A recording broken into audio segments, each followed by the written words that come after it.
Emiten properti milik Aguan PT Pantai Indah Kapuk 2 Tbk mencatatkan marketing sales atau prapenjualan sebesar 4,3 triliun rupiah sepanjang tahun 2025, setara dengan 100% dari target tahunan di tengah dinamika industri properti yang masih mengalami penyesuaian.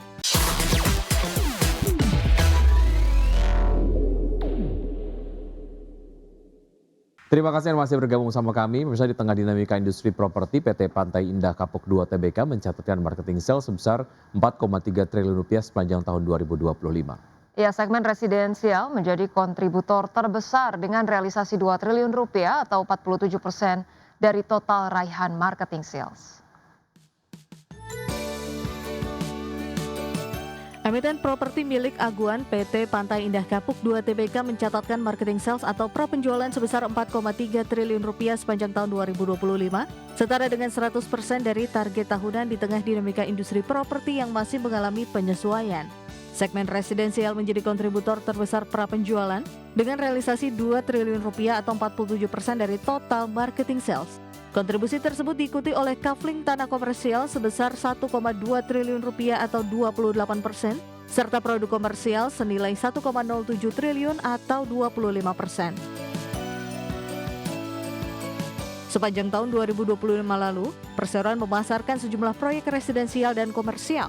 Penguatan ekosistem kawasan turut didukung oleh beroperasinya Nusantara International Convention and Exhibition sejak Agustus 2025. Hingga akhir tahun, fasilitas tersebut telah menyelenggarakan 16 event nasional dan internasional, sekaligus berperan sebagai penggerak aktivitas ekonomi kawasan. Presiden Direktur PT Pantai Indah Kapuk 2 Tbk Sugianto Kusuma alias Aguan menyampaikan bahwa pencapaian prapenjualan sepanjang 2025 mencerminkan keberhasilan perseroan dalam menjaga keseimbangan antara pertumbuhan dan kehati-hatian. Kedepan, perseroan akan melanjutkan strategi pengembangan yang prudent dengan fokus pada penguatan ekosistem kawasan serta optimalisasi portofolio produk guna menciptakan nilai jangka panjang. Berbagai sumber IDX Channel. Terima kasih Anda masih bergabung sama kami. Pemirsa, pemerintah terus menstabilkan laju pasar modal di dalam negeri. Ya, Presiden Prabowo Subianto meminta agar pasar modal Indonesia segera melakukan reformasi guna memperkuat kepercayaan investor dan menjaga stabilitas keuangan nasional. Presiden Prabowo Subianto dipastikan turut memberi perhatian atas pelemahan indeks harga saham gabungan sepanjang 2 pekan ini. Dalam pertemuan tahunan Industri Jasa Keuangan 2026, Menko Perekonomian Erlangga Hartarto menyebut Presiden Prabowo meminta agar pasar modal Indonesia segera direformasi guna memperkuat kepercayaan investor dan menjaga stabilitas keuangan nasional. Erlangga menyebut bahwa salah satu langkah utama yang diminta Presiden adalah demutualisasi Bursa Efek Indonesia yang akan disiapkan melalui peraturan pemerintah. Nantinya proses demutualisasi dapat dilakukan melalui skema private placement maupun penawaran umum perdana saham. Selain demutualisasi, Presiden juga menyoroti ketentuan free float saham emiten sehingga porsi saham yang beredar di publik dinaikkan menjadi minimal 15%. Kita lihat banyak perusahaan yang sahamnya masih 7,5 sampai 10 atau di bawah 15%. Tentu ini diberikan waktu untuk mereka bisa menyesuaikan, tetapi mereka harus mulai kapan, dan tentu harus ada persiapan daripada pendalaman pasar modal, terutama dari demand side. Dan kemarin kita sudah bahas arahan Bapak Presiden, dana pensiun, kemudian BPJS tenaga kerja, asuransi dan yang lain, yang sebelumnya maksimum investasi di pasar modal 10%, ini boleh dibuka sampai 20%. Erlangga menambahkan penguatan transparansi pasar modal turut menjadi perhatian termasuk kewajiban publikasi kepemilikan saham di atas 1%. Menurut Erlangga, langkah ini penting untuk mencegah praktik manipulasi saham ke depannya. Dari Jakarta, Raharjo Patmo, IDX Channel.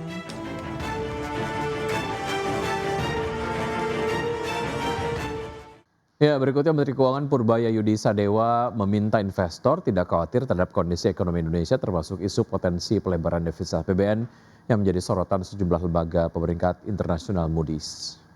Purbaya mengaku tak khawatir downgrade yang dapat diberikan lembaga pemeringkat mengingat tren ekonomi nasional yang terbukti naik pada kuartal keempat 2025. Purbaya juga sangat optimis terhadap kondisi ekonomi nasional. Pemerintah masih mampu menjaga stabilitas fiskal di tengah dinamika ekonomi global yang penuh tantangan. Menurut Purbaya, kekhawatiran berlebihan terhadap arus modal asing hanya muncul dari investor yang terlalu berhati-hati. Sebab selama fundamental ekonomi Indonesia terus membaik, tidak ada alasan bagi investor untuk meragukan prospek perekonomian nasional. Terlebih lagi, Purbaya menekankan pertumbuhan ekonomi triwulan 4 2025 yang mencapai 5,39% secara tahunan menjadi sinyal kuat bahwa ekonomi Indonesia telah kembali ke jalur positif. Selama mereka lihat fondasi ekonomi kita membaik, apalagi turun kemarin bagus kan, naik ke atas kan, walaupun juga target saya sih, jelas kan ekonomi kita sudah berbalik arah. Nggak ada alasan ketakutan kita nggak bisa bayar atau kita nggak mau bayar. Ada kekhawatiran rating downgrade nggak Pak?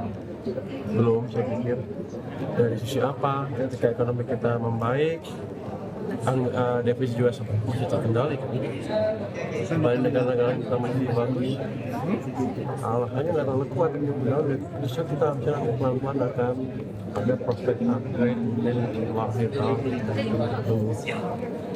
Pemirsa, seiring komoditas emas yang kembali menjadi sorotan pasar, sejumlah institusi keuangan global mengeluarkan perkiraan harga emas hingga akhir tahun 2026.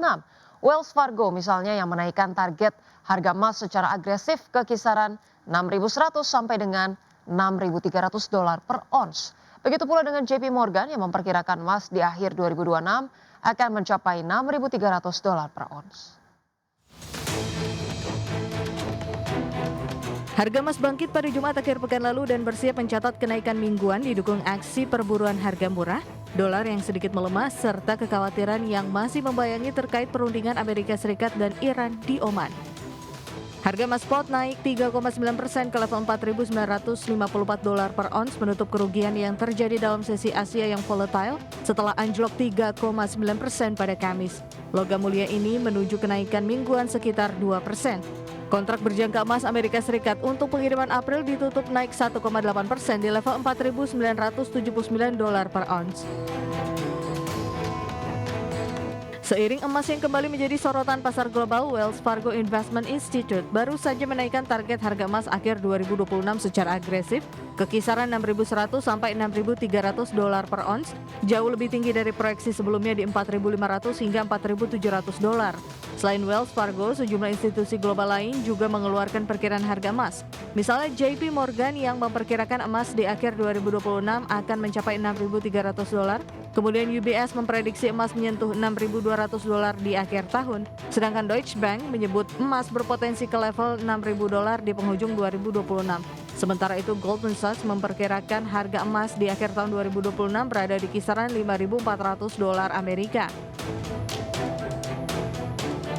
Sejauh ini pergerakan emas tercatat sangat liar, di mana secara bulanan emas naik 11,4% dalam 30 hari terakhir. Emas juga telah menyentuh rekor baru di level 5.595 pada 29 Januari.